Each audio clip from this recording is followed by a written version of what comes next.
আমরা যদিও দেখি এখনো একটা দলের প্রধান তিনিও বিদেশে আছেন, জুলাই আন্দোলনে বিশাল মাস্টারমাইন্ড, কিন্তু দেশে এখন পর্যন্ত পা দিচ্ছেন না। ওই কেসেমের মাস্টারমাইন্ড দেশের জন্য কতটুকু উপকার হয় সেটা ইতিহাসই আমাদেরকে সাক্ষ্য দেবে। আমরা দেখছি ধারাবাহিকভাবে স্বাধীনতা যুদ্ধের পর থেকেই এই দেশকে অস্থিতিশীল করে রাখার জন্য একটা চক্র বিভিন্নভাবে ইসলাম ফোবিয়া তৈরি করার চেষ্টা করেছে। ইসলামী আকিদার উপরে আঘাত লেগেছে, আঘাত দিয়েছে তারা।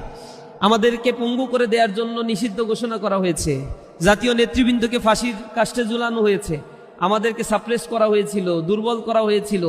আমাদের ভিতরে বিবাদ বিসম্বাদ তৈরি করার জন্য ইসলামী আকিদা সম্পূর্ণ মানুষদের ভিতরে বিভাজন তৈরি করে দেওয়া হয়েছিল।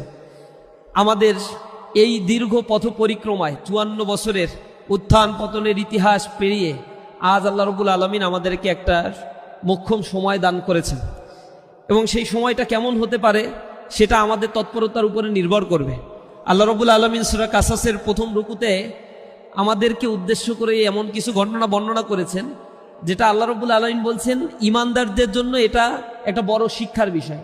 কোরআনের ল্যাঙ্গুয়েজটা হচ্ছে, আল্লাহ রাব্বুল আলামিন বলছেন তিলকা আয়াতুল কিতাবিল মুবিন, এটা হচ্ছে সুস্পষ্ট কোরআনের আয়াত, যেটা একেবারে স্পষ্টভাবে আল্লাহ বর্ণনা করেছেন। আল্লাহ বলছেন নাতলু আলাইকা মিন নাবাই মূসা ওয়া ফিরআউনা বিল হাক্কি লিকাউমি ইউমিনুন, আমি তোমাদের কাছে বর্ণনা করছি মূসা আর ফিরআউনের ঘটনা, যাতে ইমানদার সম্প্রদায়ের জন্য এটা এক ধরনের শিক্ষা হয়। অর্থাৎ ইমানদার সম্প্রদায়ের অবগতির জন্য আমি তোমাদের সামনে মূসা এবং ফিরআউনের ঘটনা বর্ণনা করছি। আল্লাহ রাব্বুল আলামিন সূরা কাসাসের 4 নম্বর আয়াতে বলছেন ইন্না ফিরআউনা আলা ফিল আরদ, নিঃসন্দেহে ফিরআউন জমিনে ফ্যাসাদ সৃষ্টি করে ফেলেছিল।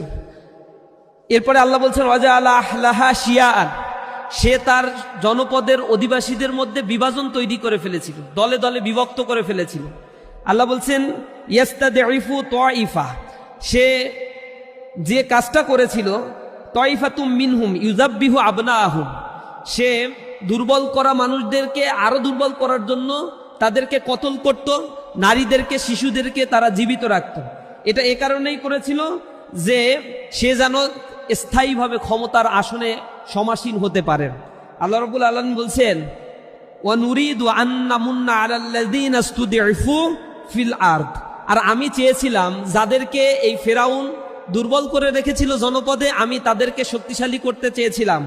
ওয়ানাজআলাহুম আইম্মাহ, আমি তাদেরকে নেতা বানাতে চেয়েছিলাম। ওয়ানাজআলাহুমুল ওয়ারিসিন, আর আমি আমার উত্তরাধিকারী হিসেবে তাদেরকেই মনোনীত করতে চেয়েছিলাম। এরপরে আল্লাহ রাব্বুল আলামিন বলছেন এটা হচ্ছে হামান এবং ফিরআউনের জন্য খুবই কষ্টদায়ক বিষয় ছিল।